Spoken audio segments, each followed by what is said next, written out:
Welcome to Friday Morning Dharma on October 3rd. Thank you for joining us. Let's go ahead and settle in for some meditation.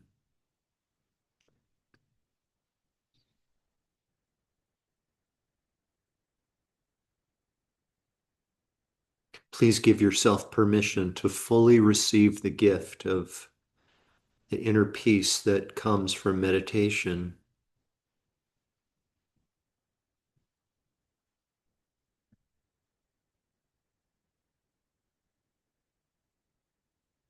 Calming the mind, allowing the mind to settle,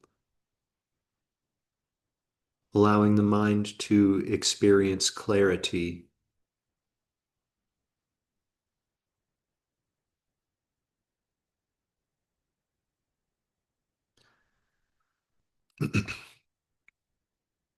Now is not the time to reflect on events that have occurred in the past. Those events cannot be changed, undone, or recreated. Nor is this the time to speculate about events that may or may not occur in the future. The future is unknown to us at this time. Now is now is the time to be fully present here in this moment. Now is the time to give yourself full permission to enjoy engaging in a practice that's going to bring you a peaceful state of mind and at the same time create the karmic causes for you to experience a peaceful world.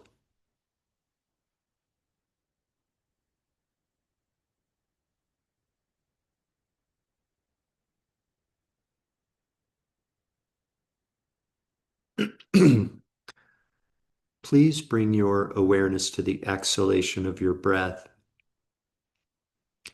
And very gently, please allow your exhalation to be just a bit longer and a bit more pronounced than your inhalation. Please feel free to experiment with pausing briefly at the bottom of each exhalation.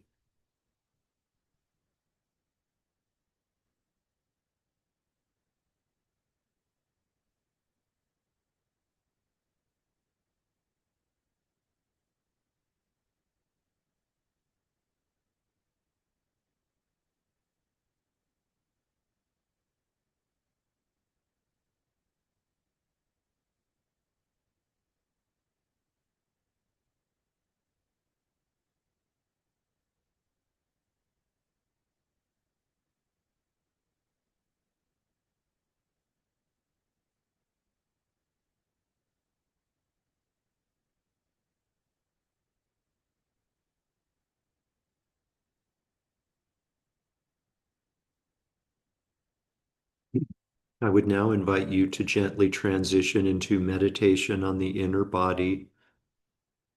Please become the silent observer of sensations that may start in your hands and your feet in the form of a tingling, perhaps a lightness, perhaps a heaviness, perhaps a pulsation. Just be the silent observer of these sensations, like a mountain with consciousness, and allow a more awakened state of awareness to emerge.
As you absorb more deeply into this meditation,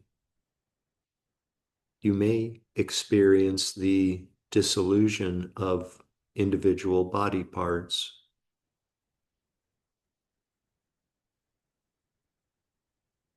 Ultimately, all that remains is a sensation and the awareness of that sensation.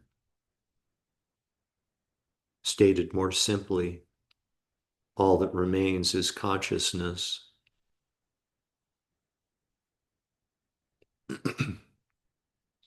Please continue to silently observe sensations within your inner body.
Complete liberation from all conceptual extremes is the supreme monarch of views. Boundless vastness is the supreme monarch of meditations. Being directionless and utterly impartial is the supreme monarch of conduct. Self-liberation beyond expectation or hope is the supreme result or fruition.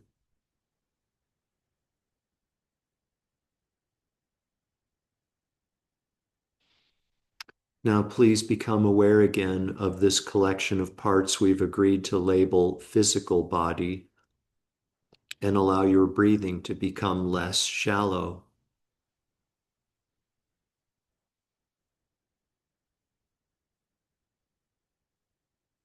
Please become aware again of this collection of parts we've agreed to label garments of clothing resting on the surface of physical body.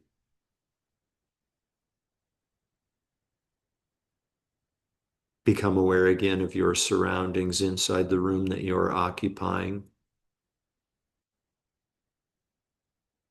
Deeper and deeper breaths, becoming aware again of the world that exists outside of the room that you're occupying.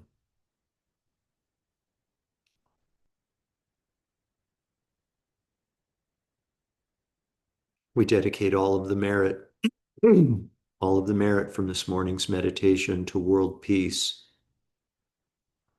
May leaders of countries who are at odds with one another soon recognize that nothing is accomplished with minds of anger. Instead, may they resolve their differences with minds of patient acceptance, compassion, empathy, and wisdom. And may we individually make the greatest contribution to world peace that we can by resolving differences with others in our own life, using minds of patient acceptance, compassion, empathy, and wisdom.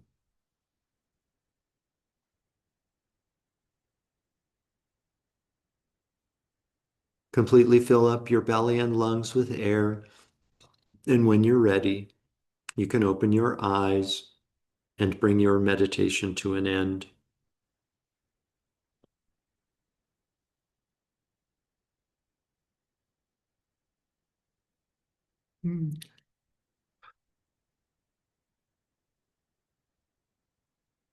Welcome back. Welcome back. So, our hero, protagonist in Love with the World, Yangi Mingyur, still at the Varanasi train station, um, still trying to figure out what's next.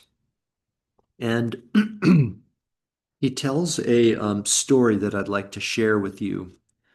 Uh-huh. 23. Yep. The chapter is called Memento Mori. Memento Mori, M-O-R. And Yange Mingyur writes, I once heard a story about a man who had been skiing in the French Alps. Don't we love stories? It's great.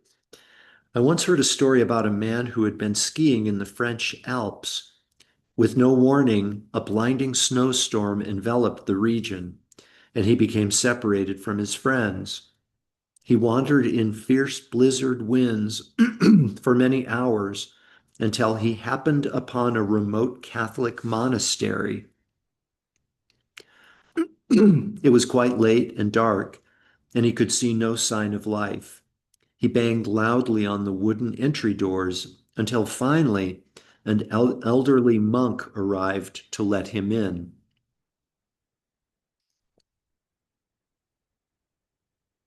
Sorry. To let him in. He was given a bowl of hot soup and shown to a cell with a single bed. Hanging over his head was an image of Jesus Christ. He had just fallen into a deep sleep when he heard a loud knock. He opened the door and faced a monk who was carrying a lantern. The monk said, Memento Mori. Then he moved down the hall, knocking on each cell door. Remember death. That's what memento mori means. Remember death. The exhausted skier looked at his watch. He determined that this was a midnight ritual and fell soundly back to sleep. An hour later, the same knock arrived, and the same monk, and the same message, Memento Mori. Every hour, all night long, these monks were never allowed to forget. How about that story? Um, you know, no text, no Dharma text worth its salt goes through without addressing at some point, in some capacity, the subject of death. It is it's a big topic and an important topic, regardless of where we are on the path. Um, I've committed to memory a passage from the Great Beyond Sorrow Sutra, where the Buddha says, when we have been in a field, we can see that many animals have left their footprints.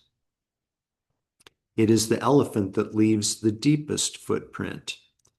In a similar way, when we have practiced many different meditations, we shall experience their effects. But it's the meditation on death that leaves the greatest impression on our mind. The greatest impression on our mind, death. And this is, and the basic teaching on death is, that our death is an absolute certainty. And the timing of our death is an absolute uncertainty. So what matters? What really matters? It's and I sorry, there's a mosquito buzzing around. Um, I would invite you to adopt any sort of practice that you can to help be mindful of the inevitability of death and the uncertainty of its timing. Yeah. Um, for those of us who live in Silver City, a really valuable, for those of us who live in Silver City and Roberta work at WNMU, there's this thing called a clock tower that goes off every hour, you know? That could be our monk banging on our door to remember death. Yeah. Every hour to be reminded, what am I doing? You know, what really matters? Obsessing over every micro political development? No. Latest polling data? Probably not. What matters is really up to each of us, you know, of course. Um, and it's such a powerful teaching. Yeah. So Yange Mingyur goes on, and fast forwarding in the story, he actually leaves Varanasi train station and takes a train to I can't remember the name of the little village in India, but it is the site of the death of Buddha. It's where the Buddha died 2,600 years ago, and they have a little park with a kind of a monument um, honoring that being the place where the Buddha died. And Yangi Mingyur is I sort of misremembered the story when he left the train station at Varanasi.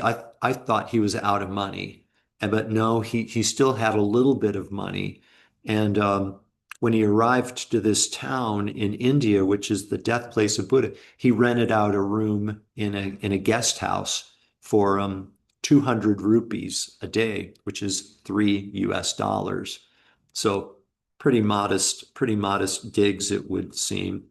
And as he goes through this part of the story, he talks about being gentle with himself as he makes this transition into the life of a sadhu, a homeless mendicant.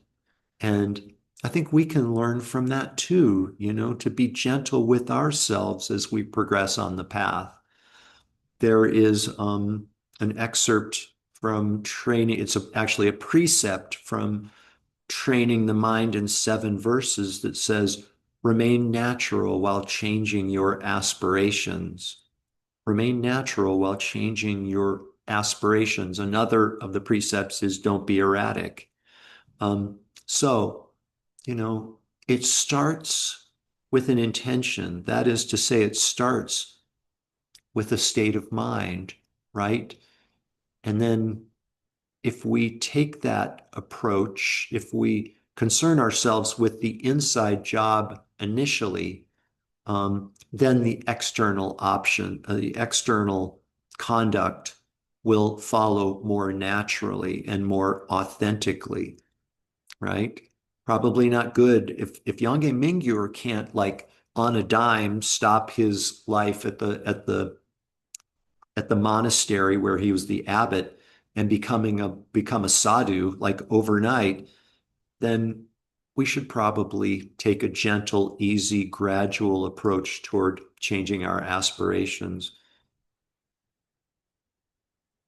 Yeah. Last point I want to share with you guys is, but by the way, don't be too gentle. Let's not let ourselves off the hook too much, right? Um,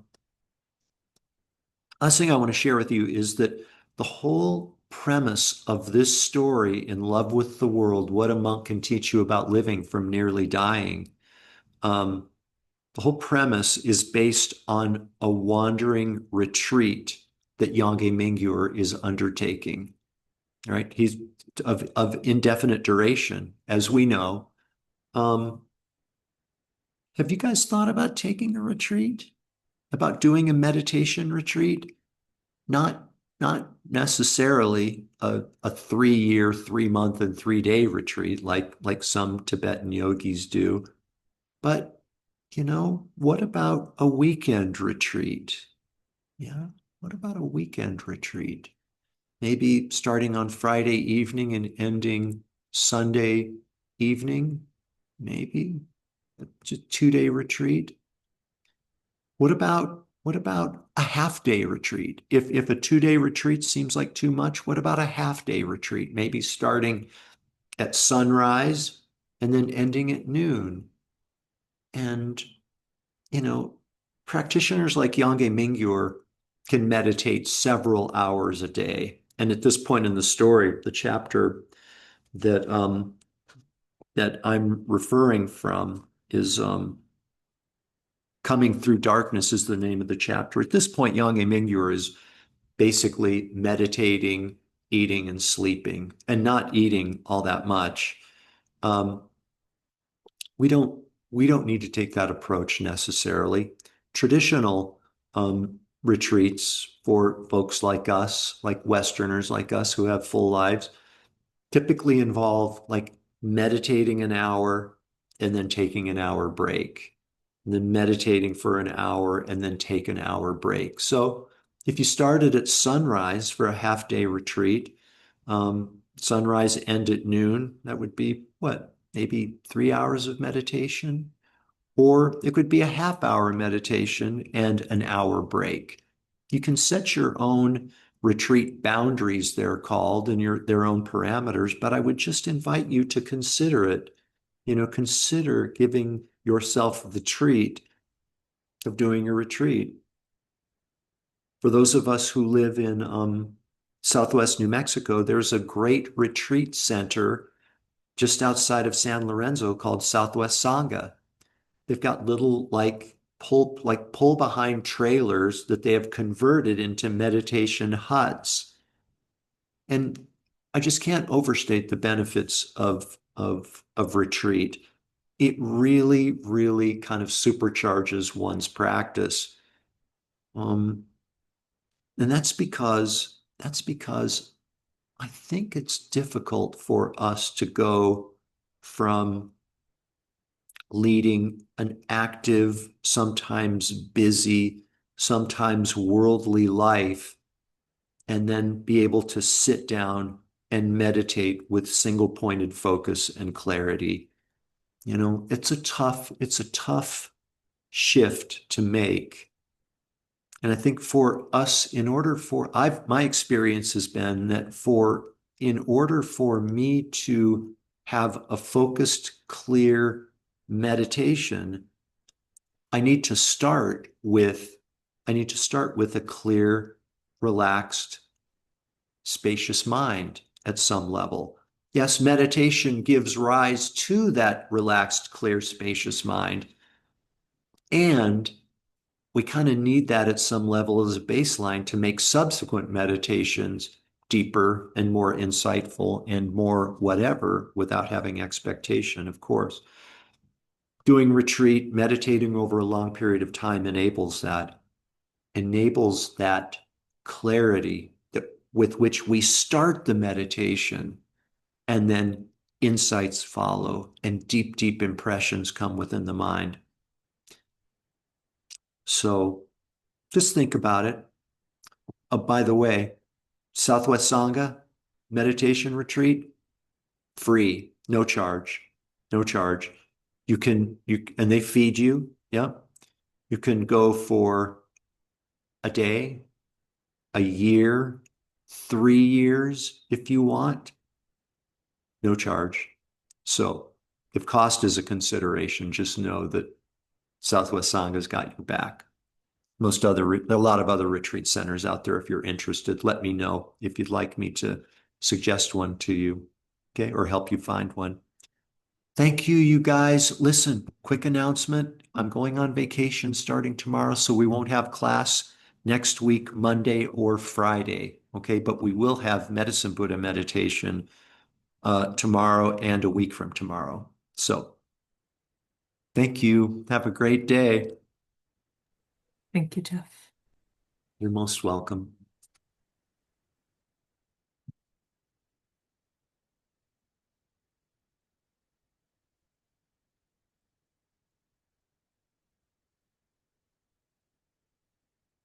We are. We're going out to